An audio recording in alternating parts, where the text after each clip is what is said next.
नमस्कार। आज देश की तमाम फटाफट खबरों में आपका स्वागत है। आप न्यूज़ के चैनल इसलिए देख रहे हो क्योंकि पेट्रोल के दाम 110 रुपये के पार चले गए और उनकी समस्या का समाधान किस प्रकार हो सकता है।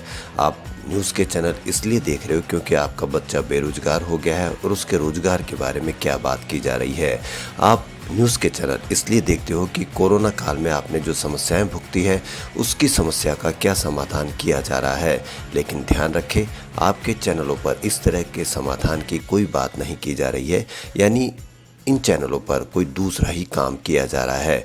तो यदि आपको लगता है कि आपकी समस्याओं का समाधान इन चैनलों पर है तो आप अवश्य देखें, वरना ऐसे चैनलों को बढ़ावा दें जिन पर आपकी समस्याएं जो आप भुगत रहे हो या भुगत चुके या आने वाले समय में हो सकता है कि भुगतो, तो उनका समाधान हो।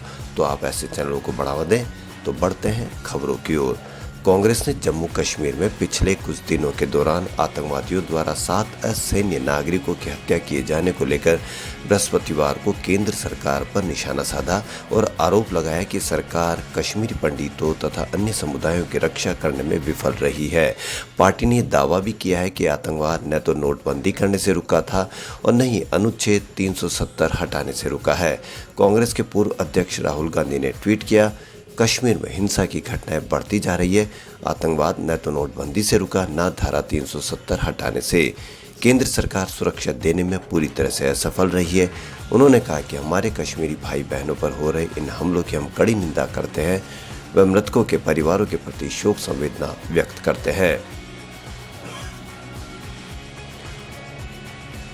वहीं कांग्रेस ने बृहस्पतिवार को एक बात और कही कि अगर भाजपा नेता वरुण गांधी किसानों के लिए अपनी लड़ाई को लेकर ईमानदार है तो उन्हें अपनी पार्टी छोड़कर प्रदर्शन कर रहे किसानों के समर्थन पर सड़कों पर उतरना चाहिए। पार्टी नेता अलका लांबा ने यह भी कहा कि अगर वरुण गांधी को लगता है कि उन्हें अगले कैबिनेट विस्तार में मंत्री पद दिया जाएगा तो वह गलत है। उन्होंने पत्रकारों से कहा कि मैं वरुण गांधी को सुझाव दूंगी कि अगर उनमें थोड़ा भी स्वाभिमान बचा है और वह अगर लखीमपुर खीरी में कुचले गए किसानों के लिए अपनी लड़ाई को लेकर ईमानदार है तो उन्हें ट्विटर पर लड़ाई लड़ने के बजाय भाजपा छोड़कर सड़कों पर उतरना चाहिए और अपनी आवाज़ बुलंद करनी चाहिए। लांबा ने कहा कि लेकिन अगर उन्हें लगता है कि कैबिनेट के अगले विस्तार में उन्हें शामिल किया जाएगा तो मुझे लगता है कि वह गलत है। उन्हें अभी फैसला करना चाहिए। यह पूछे जाने पर कि क्या वह भारतीय जनता पार्टी के नेता को कांग्रेस में शामिल होने के लिए आमंत्रित कर रही है तो लांबा ने कहा कि मैं उन्हें कोई निमंत्रण देने वाली नहीं हूं, ये वरुण गांधी का फैसला होगा।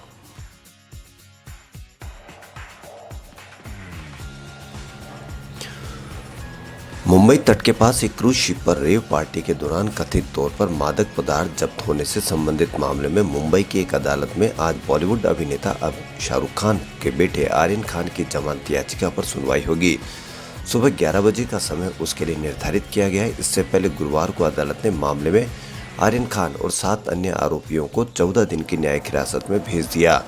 गुरुवार को आर्यन के मामले की सुनवाई के दौरान न्यायाधीश आर एम नेल्लेरकर ने एनसीबी की हिरासत अवधि बढ़ाए जाने की अर्जी खारिज करते हुए कहा कि अस्पष्ट आधार पर हिरासत प्रदान नहीं की जा सकती है। अदालत ने कहा कि जमानत याचिका पर शुक्रवार को सुनवाई की जाएगी। नारकोटिक्स कंट्रोल ब्यूरो ने आर्यन खान और अन्य आरोपियों की हिरासत अवधि बढ़ाए जाने का अनुरोध करते हुए दलील दी कि साजिश की कड़ियों का खुलासा करने के लिए आरोपियों का सामना इस मामले में गिरफ्तार अन्य व्यक्तियों से कराए जाने की जरूरत है। हालांकि अदालत ने इसे अनुमति नहीं दी।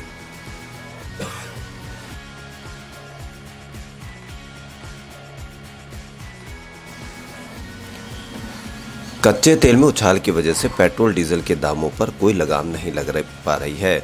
शुक्रवार यानी 8 अक्टूबर 2021 को पेट्रोल डीजल के दामों में लगातार चौथे दिन बढ़ोतरी हुई है। आज राजधानी दिल्ली में और जयपुर में पेट्रोल में पैसे की बढ़ोतरी की गई। वहीं डीजल आज फिर 35 पैसे प्रति लीटर की दर से महंगा हो गया। पिछले 4 दिनों की लगातार बढ़ोतरी से जयपुर में पेट्रोल महंगा हो गया, वो 110 रुपये के पार चले गया। वहीं अभी अक्टूबर के 8 दिन ही बीते हैं। इन 8 दिनों में 5 दिन ईंधन तेल के दामों में बढ़ोतरी हुई है। अगर कच्चे तेल की बात करें तो क्रूड 3 साल के उच्चतम स्तर पर चल रहा था। हालांकि आखिरी कारोबारी सत्र में वैश्विक मानक ब्रेंट क्रूड का दाम 1.07% घटकर $80.21 प्रति बैरल रह गया।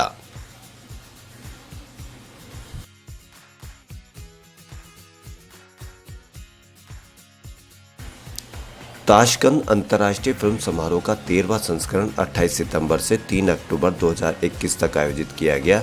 इसे एशिया, अफ्रीका और लैटिन अमेरिका के अंतर्राष्ट्रीय फिल्म समारोह के रूप में भी संबोधित किया गया।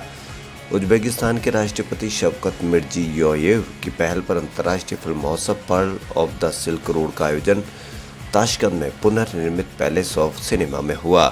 फिल्म महोत्सव ने लगभग 50 देशों की मेजबानी की, जिसमें 300 से अधिक अभिनेता और 50 से अधिक तुर्की अभिनेता और अधिकारी शामिल थे।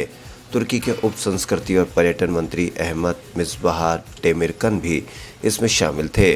फिल्म महोत्सव शांति, ज्ञान और प्रगति विषय पर आधारित था, जिसमें भारत, इटली, रूस, मिस्र, Azerbaijan, Belarus, Israel, Iran, Kazakhstan, Kyrgyzstan, Poland, Tajikistan और तुर्की जैसे कई देशों की भागीदारी देखी गई।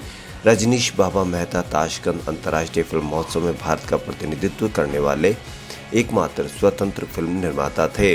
मेहता की बाबरी मस्जिद विध्वंस पर आधारित शॉर्ट फिल्म पुण्यतिथि डेथ एनिवर्सरी इस फिल्म महोत्सव में प्रदर्शित की गई। इस फिल्म के लिए उन्हें मानव एकता के विचार के लिए हॉलीवुड निर्देशक और निर्माता ल्यूक बेसन द्वारा पुरस्कृत किया गया था।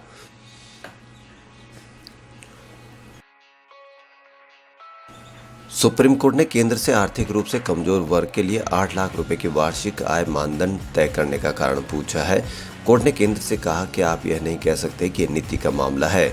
शीर्ष अदालत ने कहा कि आखिर आय के मानदंड को पूरे देश में समान रूप से कैसे लागू किया जा सकता है। जस्टिस डीवाई चंद्रचूड़ की अध्यक्षता वाले 3 जजों की बेंच ने केंद्र सरकार का प्रतिनिधित्व कर रहे एएसजी के.एम. नटराज से पूछा कि 8 लाख रुपए का मानदंड तय करने के लिए आपने क्या अभ्यास किया।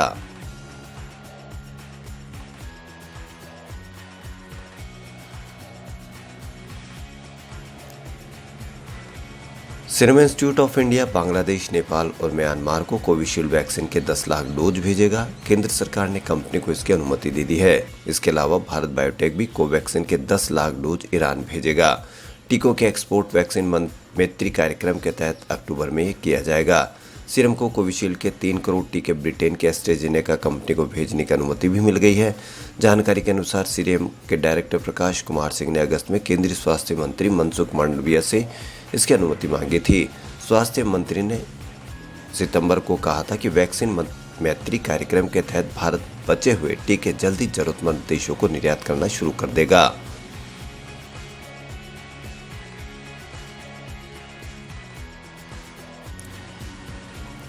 एक्टर सलमान खान लंबे समय से अपनी अपकमिंग फिल्म अंतिम द फाइनल ट्रूथ को लेकर चर्चा में है। अब खबर आ रही कि सलमान ने अंतिम के एडिशनल सीन्स की शूटिंग खत्म कर ली है। इस सीन के लिए सलमान पिछले 3 दिन से मुंबई में शूट कर रहे थे। इस थ्रिलर फिल्म में सलमान के अलावा आयुष शर्मा भी लीड रोल में है। फिल्म को दशहरा के अवसर पर सिनेमाघरों में रिलीज किया जाएगा। सूत्र ने बताया कि पोस्ट प्रोडक्शन में फिल्म देखने के बाद सलमान खान ने महसूस किया है कि फिल्म में उनके कुछ और दृश्यों को जोड़ने की आवश्यकता है। खबरों में फिलहाल इतना ही। यदि आपको हमारा चैनल पसंद आए तो लाइक, सब्सक्राइब, शेयर अवश्य करें। धन्यवाद।